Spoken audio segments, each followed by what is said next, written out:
अब कैसी कंडीशन है इसकी? अभी कुछ कहा नहीं जा सकता, but she is in a serious state. लड़की के बाएं पैर पर चाकू से वार किया गया है। घुटने के ऊपरी हिस्से पर चोट और खरोंच के निशान हैं। मतलब इसके साथ जबरदस्ती की गई थी? रेप या सेक्सुअल असॉल्ट जैसा कुछ भी नहीं। लड़की सेक्सुअली एक्टिव है। एक और बात, लड़की के बॉडी और कपड़ों पे जो खून के निशान मिले हैं वो अकेले सिर्फ उसके नहीं हैं। मतलब सर, इसकी बॉडी और कपड़ों पे जो खून के निशान मिले हैं वो इसके अलावा 5 और लोगों के हैं। 5 और लोगों का?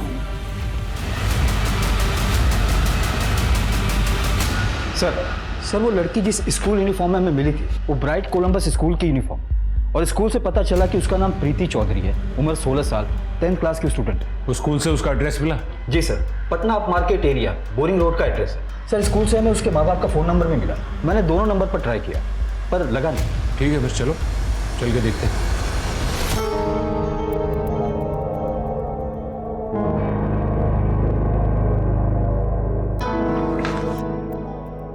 मैं go to washroom please. Question का आंसर लिख रखा है वहां पे। नॉर्मल क्लास नहीं है ये, टेस्ट चल रहा है। देखो बेटा, ऐसा है, नकल के लिए ना अकल का जरूरत पड़ता है, तो तुम्हारे पास में है नहीं। जाओ आप, जल्दी आना लेकिन।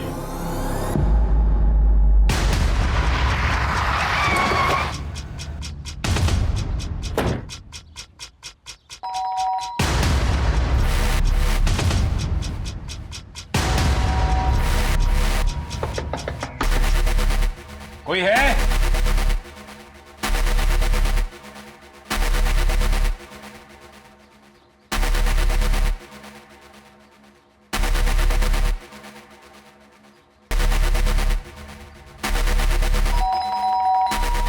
पिछला दरवाजा तोड़।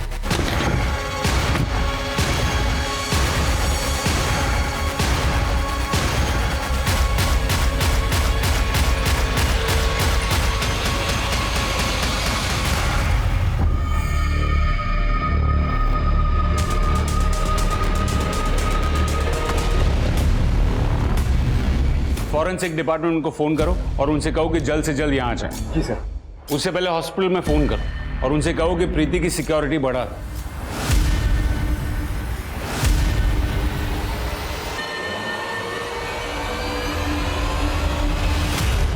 मैम झाड़ पोछ करें या स्कूल जाए, हमको लेट हो रहा है स्कूल जाने में। जब आपको पता था कि इतनी तैयारी करनी है तो आपने रातों को छुट्टी क्यों दी? सही बोल रही प्रीति, ये घर को देखो, पूरा कबाड़ खाना बना हुआ है। यहाँ तक कुर्सी में कबर तक नहीं लगे हुए हैं। इस घर में ना कोई भी काम ठीक से नहीं होता। जरा सा काम क्या बोल दिया?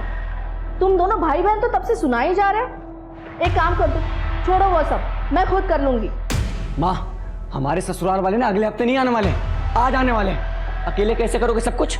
इनफैक्ट अभी पहुंचने वाले होंगे वो लोग। मेरा तो हो गया, मैं तो जा रही हूँ स्कूल की तैयारी करने। हाँ, ये देखो मैडम को, बात तो ऐसे कर रही से कलेक्टर आज ही बन जाएंगी। अरे आज स्कूल नहीं जाओगे ना तो आपत नहीं बच जाएगी तुम्हारी। तो भैया टेस्ट है ना आज, इसलिए जाना है। टेस्ट नहीं होता तो मैं नहीं जाती, जरूरी है मेरा जाना।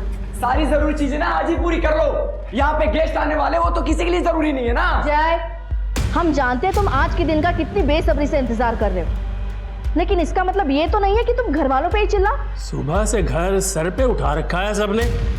अरे इतना भी खुश होने की जरूरत नहीं है कि बाद में कुछ गड़बड़ हो और रोना पड़े। ऐसी बातें कर रहे हैं बाबूजी? शुभ बोलिए, नेगेटिव काहे बोल रहे हैं? आप देखिएगा सब अच्छा होगा। टाइम से आ जाएं ये लोग तो हम भी कोर्ट के लिए निकलें। एक जरूरी केस का हियरिंग है हमारा।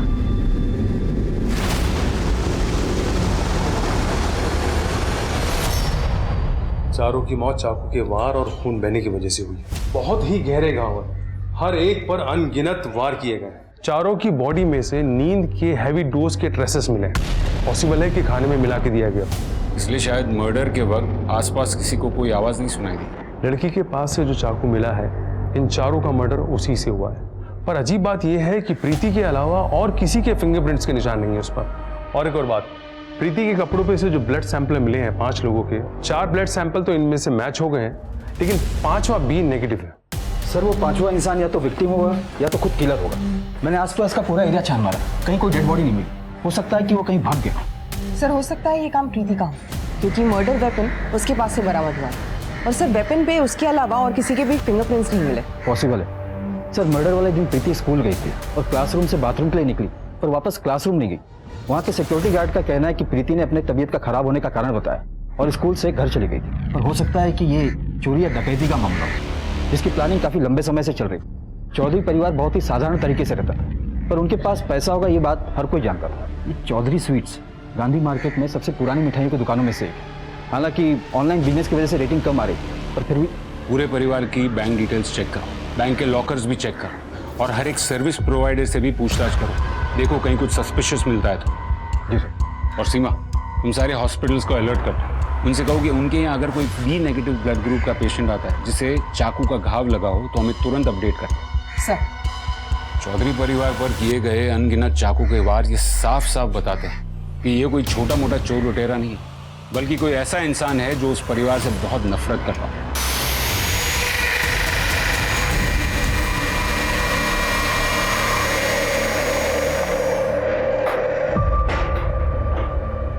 इतना लेट आई? कहाँ थी अब तक? कहीं भी रहे, तुमसे मतलब? बहुत हिम्मत बढ़ गई तुम्हारी, अब ऐसा बात करोगी?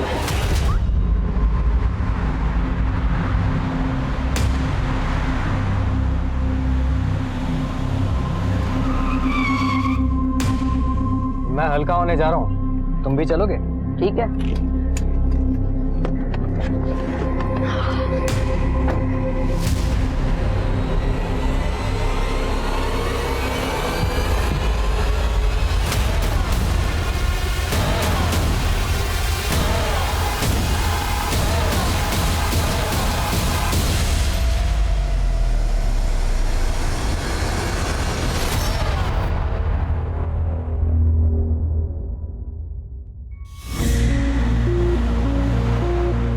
संभाल के।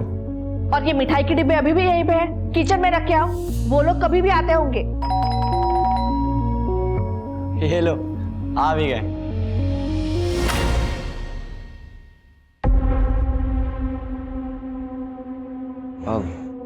तुम और बाकी सब कहाँ हैं? वो सब नहीं आएंगे क्योंकि मैंने उन्हें मना किया। क्यों बेटा? मैं यहाँ ये बताने आई हूँ कि मैं ये शादी नहीं कर सकती हूँ। तुम्हारे पिताजी से सब बात हो चुका है, वही तो सामने से। लेकिन शादी पिताजी को नहीं, मुझे करनी है। और मैं साफ और सीधे शब्दों में कह रही हूँ कि मैं जैसे शादी नहीं कर सकती हूँ, नहीं हो पाएगा मुझसे। सर, चौधरी फैमिली की मेघलता अपने गांव गई है, 2-4 दिन में वापस लौटेगी। बैंक स्टेटमेंट वगैरह से कुछ पता चला? सर, मर्डर के 2 दिन पहले प्रीति के दादा धर्मेंद्र चौधरी ने बैंक से 30 लाख रुपए निकाले थे और मां नम्रता चौधरी ने 1 हफ्ते पहले बैंक के लॉकर को एक्सेस भी किया था।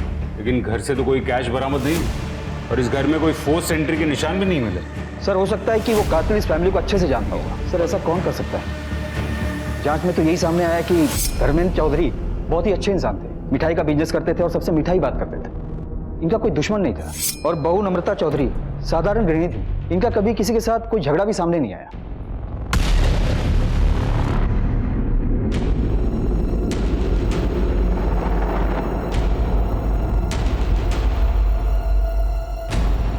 पर सर, ये राम स्वरूप बहुत ही तेज तर्रार आदमी था।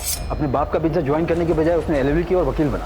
और सर, जिस दिन मर्डर हुआ उस दिन कोर्ट में उसके केस की हियरिंग चल रही थी, जो कि काफी लंबे समय से चल रही थी। वकील?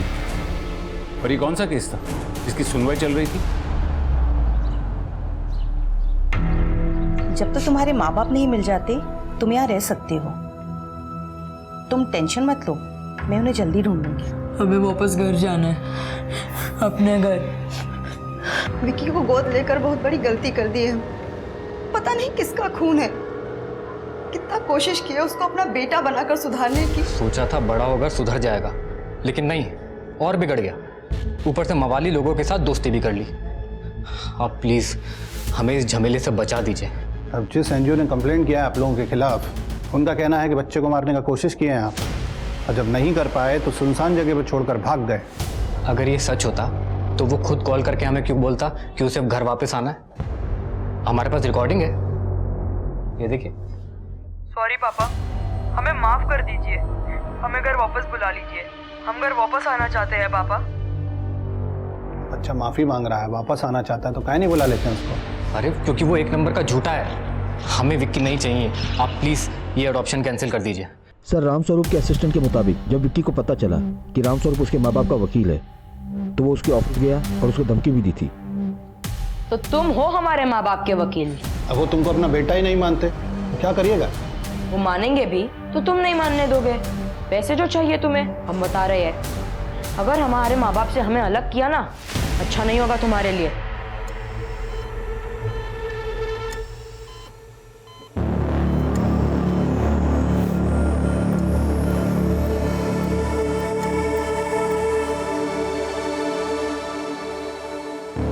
प्रीति, प्रीति ठीक हो तुम? प्रीति सुन पा रही हो मुझे?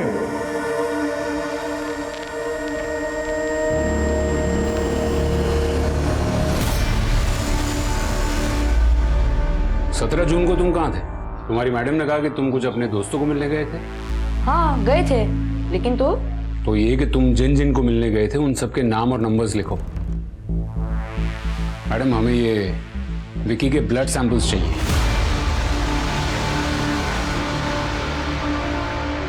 माफ कर दो हमें। हमने तुमसे निकाह किया, तुम्हारी भलाई के लिए किया, नहीं तो आज भी तुम पटना स्टेशन पर साफ सफाई कर रही होती। यही ना, तुम हमेशा अपनी कहानी सुनाते हो। तुमको मेरे बारे में कुछ पता है? जानते हो कि ये सब कब हुआ, कैसे हुआ? मुझे आज भी याद है। अगर मुझे उस आदमी के पास मदद के लिए नहीं भेजा गया होता तो आज वो दुनिया के लिए लोगों की मदद करता है, लेकिन हकीकत में वो ऐसी बातें थोड़ी बताई जाती है। देखो, और ये बात तो हम दोनों के बीच में ही रहेगी। मेरे पति को तो मैं बिल्कुल नहीं बताने वाली। क्या बता रही थी तू? लेकिन उसे देख के तो ऐसा लगता नहीं है कि उसका किसी के साथ अफेयर होगा। किसके साथ? वो? अरे वो तो मन में कितना छोटा है। दूसरों की जिंदगी में झांकने से फुर्सत मिल जाए तो अपनी जिंदगी भी संभाल लेना। लोगों का काम है अफवाहें फैलाना। झूठ से किसी का भला नहीं हुआ है। झूठ बोलने से आपका तो भला हो रहा है ना।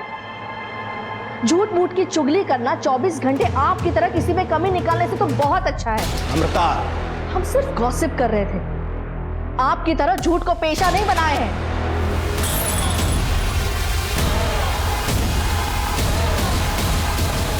बहुत ही निचले दर्जे की स्टूडेंट थी मैडम। वो चीटिंग करेगी ये तो मालूम था, लेकिन इस हद तक गिर जाएगी वो नहीं मालूम था। पर हाँ, क्वेश्चन पेपर देखते ही वो बाथरूम के बहाने घर को निकल गई थी। इस प्रीति के बारे में और कुछ बता सकते हो? लड़की फर्रा छुपाई हो? कहाँ छुपाई हो फर्रा? अच्छा, शर्ट में छिपाई हो है कि अच्छा जूता में छिपाई रही होगी? हाँ कहा? अच्छा बेल्ट में छुपाई होगी तुम फर्रा। दिखाओ दिखाओ दिखाओ। बाहर जाके सबको बताओगी नहीं ना? ठीक है, जाओ जाओ बताओ ना। नहीं तुमको सब एग्जाम में फेल कर दिया ना तो हमारा नाम बदल दो। और कुछ जानते हो इस प्रीति के बारे में? नहीं। इसका मतलब है एग्जाम खत्म होने से पहले ही 10:30 बजे प्रीति स्कूल से निकल गई थी। और क्योंकि उसके पास मोबाइल नहीं था इसलिए ये ट्रेस करना मुश्किल है कि वो स्कूल से सीधे घर गई थी या फिर कहीं और।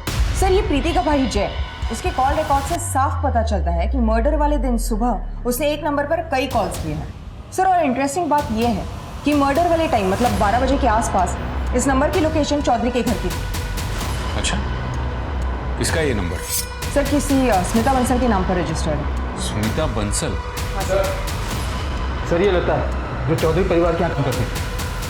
कितने साल से काम कर रही हो चौधरी परिवार के यहाँ? 2 साल से। जिस दिन मर्डर हुआ तुमने उसी दिन छुट्टी ली, क्यों? तुमको पहले से पता था कि कुछ होने वाला है? नहीं साहब, वो तो छुट्टी हमारी बीमार अम्मा के लिए ली थी, और ली भी कहाँ थी साहब, वो तो नम्रता मैडम खुद ही दिए थे जब उन्हें पता चला कि हमारी माँ को कैंसर हुआ है। मतलब तुमने छुट्टी मांगी नहीं थी, नम्रता ने जबरदस्ती तुमको दी? जी साहब। तुम 2 साल से उनके यहाँ काम कर रही थी ना, तो घर की चाबियां तो तुम्हारे पास होंगी ना? जी। और तुम्हें ये भी पता होगा कि घर में कैश और ज्वेलरी कब आती है और कहाँ रखी जाती है। ये सब हमें कैसे पता हो सकता है साहब? ठीक है, ये तो पता होगा ना कि उस दिन कोई छुट्टी नहीं थी, ना ही कोई त्योहार था, फिर भी पूरा परिवार घर पर था। क्यों? जय बाबू है ना, उनकी दोबारा सगाई होने वाली थी, इसीलिए पूरा परिवार उस दिन घर पर ही था। दोबारा? जी साहब, मैं 14 साल की थी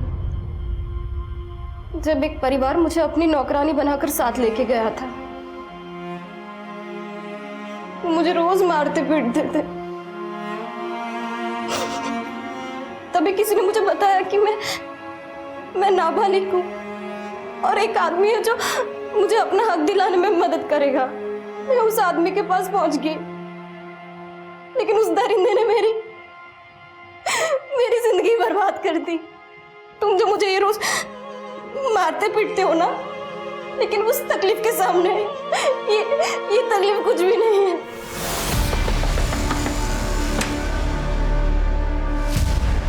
हम तो खुद शौक में, यकीन ही नहीं कर पा रहे, पता नहीं ऐसे कैसे हो गया। ना समझे हमारी बेटी, माफ कीजिए इसे। इसकी तरफ से हम आप लोगों से माफी मांगते हैं। हाँ, बेटा पैर छूकर माफी मांगो। हाँ? अरे नहीं बस बेटा, रहने दो। दोबारा ऐसी गलती नहीं होगी। अरे कोई नहीं बेटा। अरे सगाई एक बार टूट गई तो क्या हुआ, दोबारा होगी। बाकी इनका रिश्ता तो भगवान की मर्जी है। देखिए ना, अब सारी बिगड़ती हुई बातें बन गई। अरे छोड़िए, जय खुश है तो हम सब खुश हैं। इसकी खुशी में ही हमारी खुशी है। सही कहा बाबूजी आपने। अब आजकल के बच्चे अपनी मर्जी के मालिक हैं, कुछ कह तो सकते नहीं है ऐसे। बेटा ये लो, बहू को अंगूठी पहना।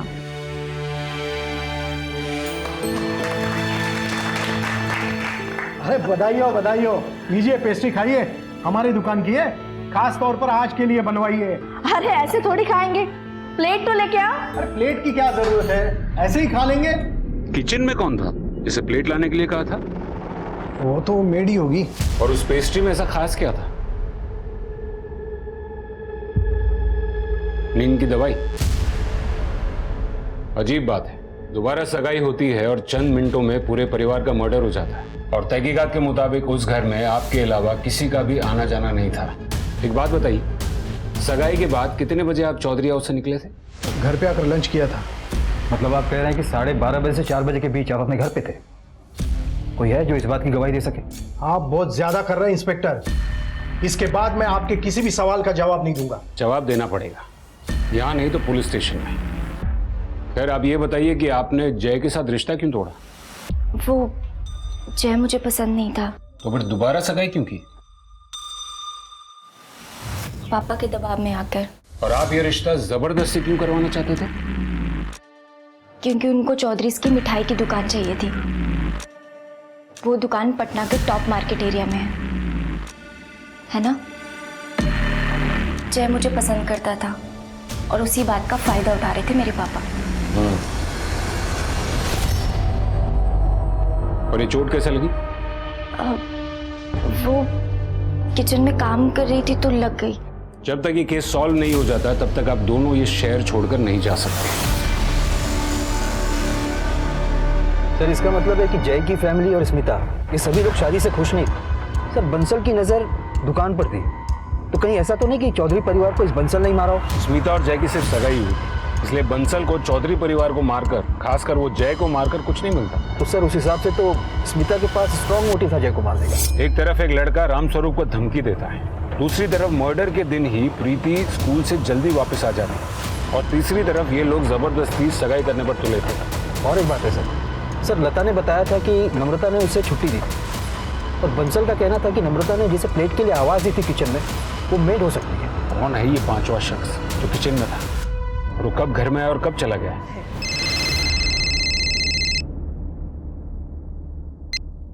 हाँ बोलो। सर विकी का ब्लड ग्रुप 5वीं ब्लड ग्रुप से मैच नहीं हुआ, लेकिन कोई और है जिसका ब्लड ग्रुप बी नेगेटिव है। विकी के एनजीओ की केयरटेकर मैडम प्रसाद? हाँ sir, madam Prasad.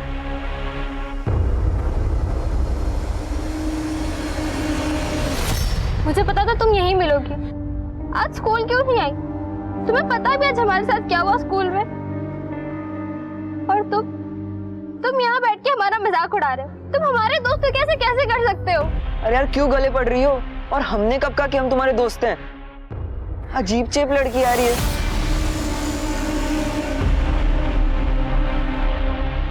Please sir बंद करिए पढ़ाई, बहुत हो गया ट्यूशन, अब दिमाग में कुछ नहीं जा रहा है।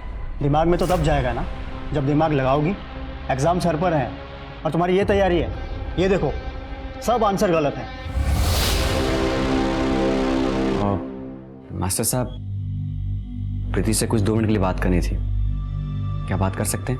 हाँ हाँ हाँ, हम ये कल पूरा कर लेते हैं ना, पक्का? श्योर। Thank you. देखो प्रीति, स्मिता से हम बहुत प्यार करते हैं, तुम एक बार बात करो ना उससे। क्या उनको क्या पसंद हो? अरे वो तो हो जाएगा ना, तुम एक बार बात करके तो देखो।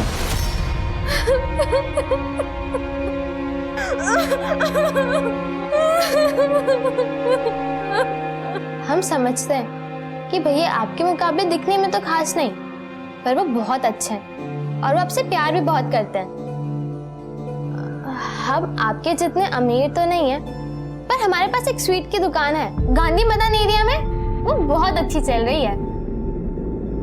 और भैया ने तो बिजनेस एक्सपांड करने का भी सोचा है आप दोनों के फ्यूचर के लिए। वो सच में आपसे बहुत प्यार करते हैं, पर आप एक बार भैया से मिलो, उनसे बात करो ना प्लीज। देखते हैं। ओके।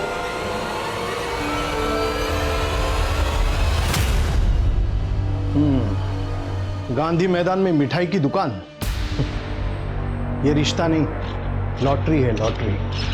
आखिर और क्या जानना रह गया विकी से? विकी से नहीं, हमें आपसे कुछ जवाब चाहिए। देखिए, सीधे सवाल के सीधे जवाब दें। जिस दिन मर्डर हुआ उस दिन आप चौधरी हाउस गई? नहीं, पर आप ये क्यों पूछ रहे हैं? क्योंकि मैम आपका ब्लड ग्रुप बी नेगेटिव है। आपके शरीर पर कहीं चोट के या घाव के निशान है? नहीं है, आप चाहें तो चेक कर सकती हैं। मैंने कहा ना, आप लोगों को जरूर कुछ गलतफहमी हुई है। चलिए ना, आप हमारी गलतफहमी दूर कर दीजिए। चलिए बताइए, राम स्वरूप जी के साथ आपका सिर्फ प्रोफेशनल इंटरेस्ट है या फिर कोई और रिश्ता भी है?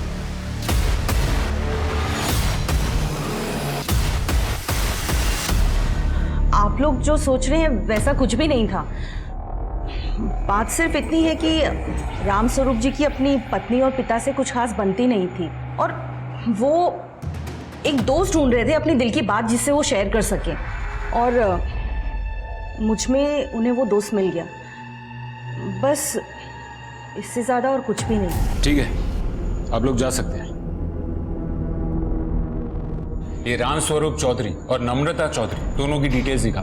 मैं देखना चाहता हूँ कि ये राम स्वरूप की अपने पिता से और अपनी बीवी से किस हद तक नहीं बनती, और इन दोनों पे नजर रखो। और एक काम करो। सर लता झूठ बोल रही थी, मैंने पता किया। उसकी माँ गांव में तो है पर बीमार नहीं है। जानू, जानू, सुनो ना। क्या चाहते हो तुम? क्यों रोज रोज परेशान करने आ जाते हो? चल निकल, चल निकल। साले फिर से यहां दिखाना, रेल की पटरी के नीचे फेंक दूंगा, समझा?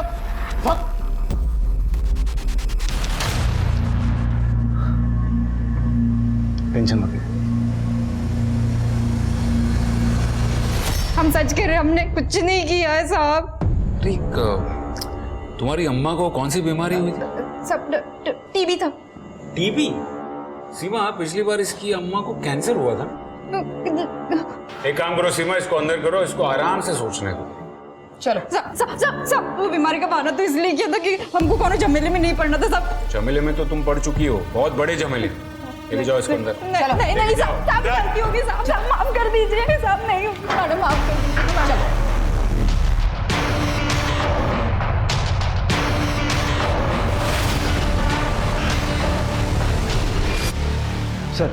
सर हमने स्मिता का जो ब्लड सैंपल लिया था वो उस 5वें इंसान से मैच नहीं कर रहा है। लेकिन एक बात है सर कि राम स्वरूप एक घर की पेमेंट करने वाला था जो कि उसने अपने और मैडम प्रसाद के नाम पर लिया था। हो सकता है कि राम स्वरूप कुछ ऐसा करने जा रहा था जिसकी जानकारी इसके परिवार को भी नहीं थी। अगर उसने ऐसा किया भी है तो क्या फायदा, वो खुद का मर्डर क्यों करवाएगा?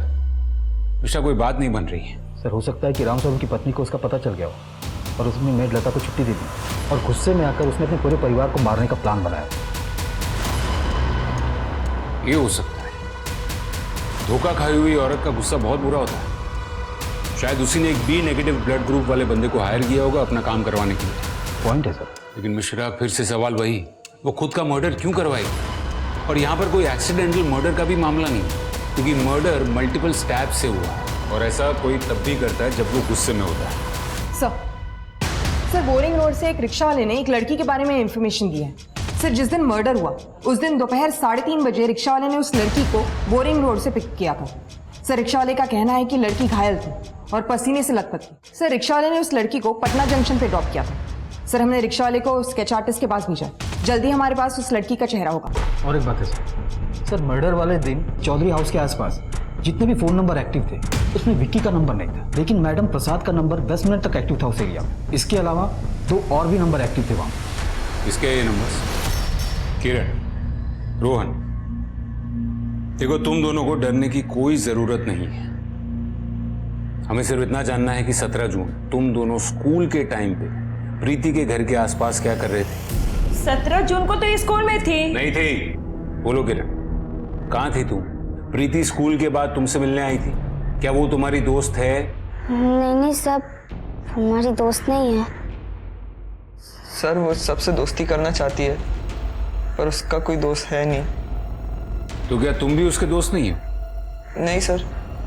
और उसका सोशल मीडिया अकाउंट तो ये कहता है कि तुम उसके बॉयफ्रेंड थे। था पर वो ऐसे ही थोड़े टाइम के लिए। सर वो जबरदस्ती इतना चेप हो रही थी तो मैं क्या करता? तो वो चेप हो रही थी। देखो अब मैं आखिरी बार प्यार से तुम दोनों को पूछ रहा हूं, उस दिन तुम दोनों प्रीति के घर के आसपास क्या कर रहे थे? क्या कर रहे थे प्रीति के घर के आसपास? सर वो हमें उसे जबरदस्ती घर छोड़ने जाना पड़ा था।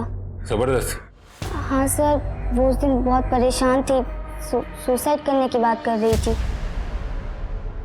सुसाइड? क्यों? क्योंकि उसे उस दिन टीचर ने मोलेस्ट किया था। तुम्हें पता, सर ने हमें यहाँ छुआ।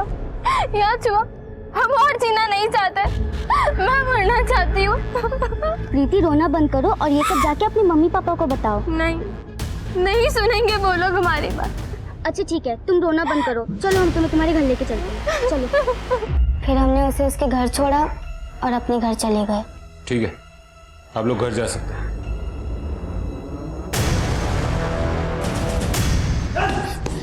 सर हमने कुछ नहीं किया सर। अरे सर हमारी बात तो सुनिए सर उस रिक्शा वाले ने जिस लड़की का स्केच बनवाया है उस लड़की को पटना जंक्शन पे कुछ लोगों ने पहचाना है। सर उसका नाम जोया खातून है और जुवेनाइल अपराधी के रूप में उसका पुलिस रिकॉर्ड भी है। सर वो एक फैमिली के साथ गया में रहती थी। सर 5 साल पहले उसी फैमिली को जिंदा जलाने के केस में उसे अरेस्ट किया था। बुलवा उसको। सर जोया जोया जोया जोया जोया जोया जोया जोया जोया उठो सर। एम्बुलेंस बुलवाओ। सर मुझे कहाँ ले जा रहे हैं सर? जा सकती हो, जाओ। बहुत बहुत धन्यवाद बहन जी। चलो 40 साल का है तू और तेरी बीवी जोया 18 साल की, और तुझे नहीं पता कि वो क्या करती थी? धंधा करवाता था ना उससे। सच है साहब, लेकिन मैं कसम खाता हूँ साहब, मुझे इस बात का इल्म नहीं था कि उसने पूरे परिवार का मर्डर किया है। चलिए बता, इनमें से किसी को भी तूने जोया के साथ देखा था? किसी को तू जानता है? नहीं साहब, नहीं। या तो ये असलम बहुत अच्छा एक्टर है या फिर वाकई में उसे कुछ नहीं पता। ये जोया की बॉडी पर जो चाकू के घाव मिले उससे एक बात तो कंफर्म हो जाती है, उस दिन किचन में जोया ही थी।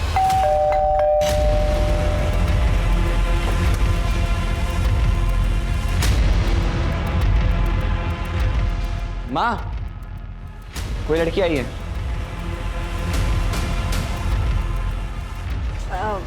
नमस्ते। नमस्ते, बोलो। लता ने भेजा है हमको। जब तक लता नहीं आती तब तक हमको काम करने के लिए बोला है। ओह, लता भी कितनी जिम्मेदार है। अब बेटा नाम क्या है तुम्हारा? सोनू। तुम आज से काम शुरू कर सकती हो। हाँ, आ जाओ, मैं दिखाती हूँ क्या क्या करना है। आ जाओ आ जाओ आ जाओ, अंदर आओ बेटा। लेकिन देखो फिर भी हमारे हाथ खाली है। प्रीति की हालत सुधरी? अभी भी वैसी ही है। सर वो जो भी बोलती है उसका कुछ मतलब नहीं बनता। सर रियलिटी और इल्यूजन में फर्क नहीं कर पा रही। प्रीति, प्रीति, what happened? Are you okay? लाल रंग, लाल हर जगह लाल, सब कुछ लाल, खून, खून ही खून, लाल खून। ये प्रीति मर्डर से पहले लास्ट रोहन और किरण को मिली थी ना। इन बच्चों से मिलना पड़ेगा। फिलहाल इस केस में वही दो अहम कड़ी।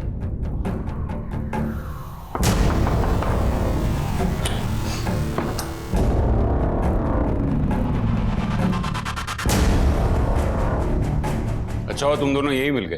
सर हम लोग तो म्यूजिक सुन रहे थे। हमें भी सुनाओ तुम्हारा ये प्लेलिस्ट।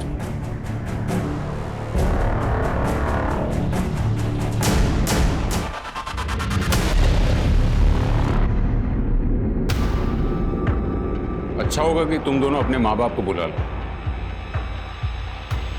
हम एक बार फिर से तुमसे पूछ रहे हैं, उस दिन प्रीति को छोड़ने गए थे तब क्या हुआ था? तुम प्रीति को घर के बाहर छोड़कर ही चले गए थे? नहीं सर, हम उसके घर गए थे सर। उसने हमें थोड़ी देर के लिए रुकने के लिए कहा तो हम कुछ आधा घंटे वहाँ थे। हम सब ने मिलकर म्यूजिक सुना। मतलब उसी दौरान तुम्हारे हेडफोन का स्पंज वहाँ गिर गया? फिर पता नहीं अचानक से उसे क्या हुआ। उसने हमसे कहा कि उसके घर मेहमान आए हुए हैं और उन्हें उनसे मिलना है, इसलिए हमें घर जाना होगा, तो हम आ गए। झूठ! तुम वहां से गए नहीं, वहीं रुके और एक के बाद एक सबका मर्डर कर दिया।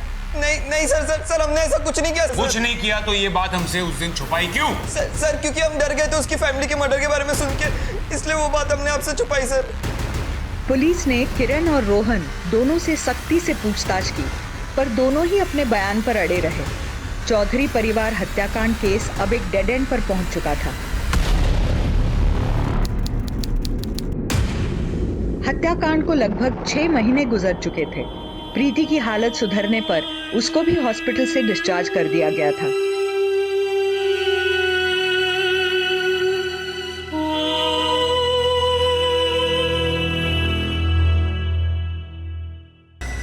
चारों ओर से निराशा का सामना करती पुलिस को एक सुराग मिला। स्कूल चले जाएंगे। जयराम जी के साथ मुफ्त की चाय पीने आए हो या फिर कोई खबर लाए हो? वो पंचनाथ बस्ती है ना, सब नई शक्ल के लड़के आते हैं आजकल उधर। दिन रात लाइट बुझा के न जाने क्या गुपचुप काम करते रहते हैं। हाँ देख लेंगे। और कुछ? और हाँ, वो 2 गे लड़के लगता है रातों रात नोट छापने की मशीन लगाए हैं। जूते, कपड़े, मोबाइल सब एक नंबर का माल लेके बस्ती में घूमते रहते हैं। हाँ तो जुए में जीते होंगे। जुआ खेलने के लिए तो पैसे चाहिए होते हैं ना। अरे एक तो साला दिहाड़ी मजदूर है और दूसरा 6 महीने पहले तक एक मिठाई की दुकान चौधरी स्वीट्स पे काम करता है। चौधरी स्वीट्स? तुम मार मार के तेरी चमड़ी उधेड़ दूंगा। हमने कुछ नहीं किया साहब, हमें छोड़ दो साहब। तुम दोनों ने कुछ नहीं किया। तू एक मिठाई की दुकान में मामूली नौकरी करने वाला लड़का और तू एक दिहाड़ी मजदूर, फिर भी तुम दोनों के पास रातों रात इतने सारे पैसे कहां से? तुमको पता है कि धर्मेंद्र चौधरी के यहाँ जो डकैती हुई, जो मर्डर हुए, वो तुम दोनों ने करवाए। तुम दोनों में से किसका आइडिया था? हम बस मिडलमैन हैं। हमने बस जोया से पैसे उठाए थे बस। हम बस इतना जानते कि उस दिन जोया उस घर में नींद की दवाई लेकर गई थी।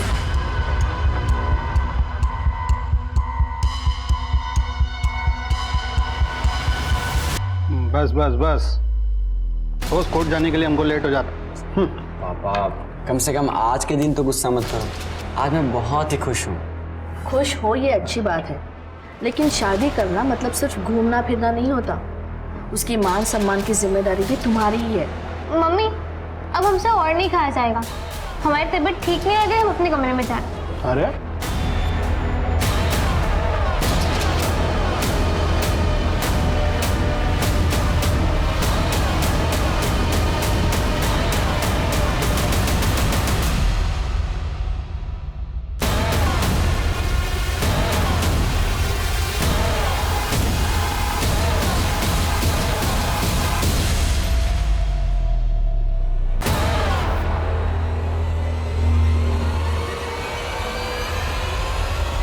अब मुझे बताओ कि इस पूरे प्लानिंग का मास्टरमाइंड कौन था?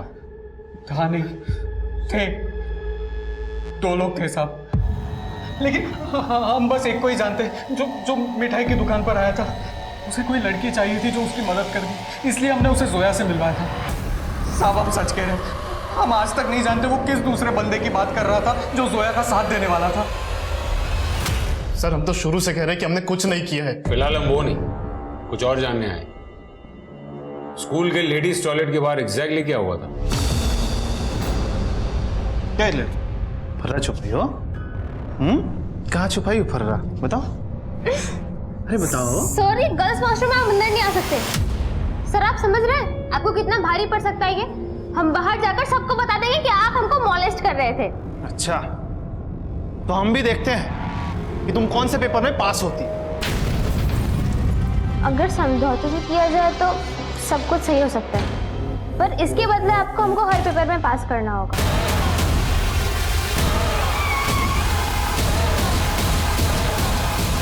वाह बेटा, स्कूल बहुत हो गई पढ़ाई, बाकी पढ़ाई जेल में।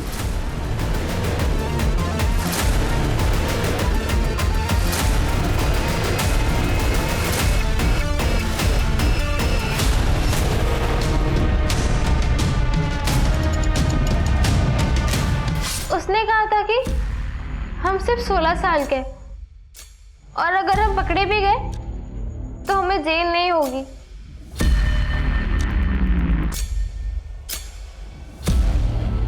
क्यों मारा तुमने अपने परिवार को? वो तुम्हें टॉर्चर करते थे, परेशान करते थे। हमारे घर में ना सब लोग खाली प्यार मोहब्बत की बातें करते थे, कोई नहीं समझता था प्यार को। सब कौन? एग्जाम सर पर है और तुम्हारी ये तैयारी है। ये देखो सब आंसर गलत हैं।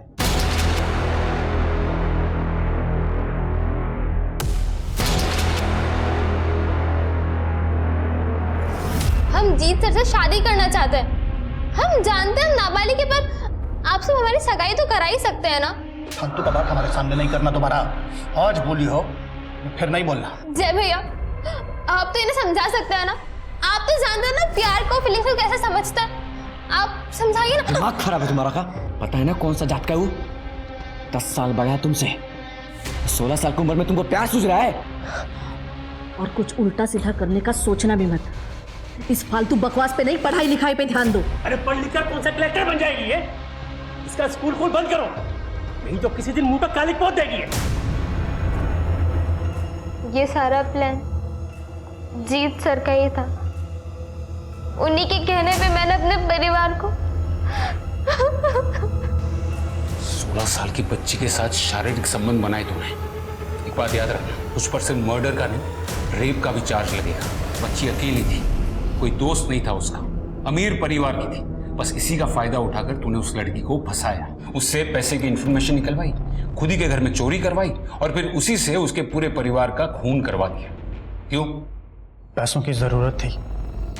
ट्यूशन में इतना नहीं मिलता जिससे मैं और प्रीति खुश रह पाते। लालच में आकर तूने उस बच्ची की जिंदगी बर्बाद कर डाली। जब तक तुझे कड़ी से कड़ी सजा नहीं मिल जाती ना, मैं चैन की सांस नहीं लूंगा।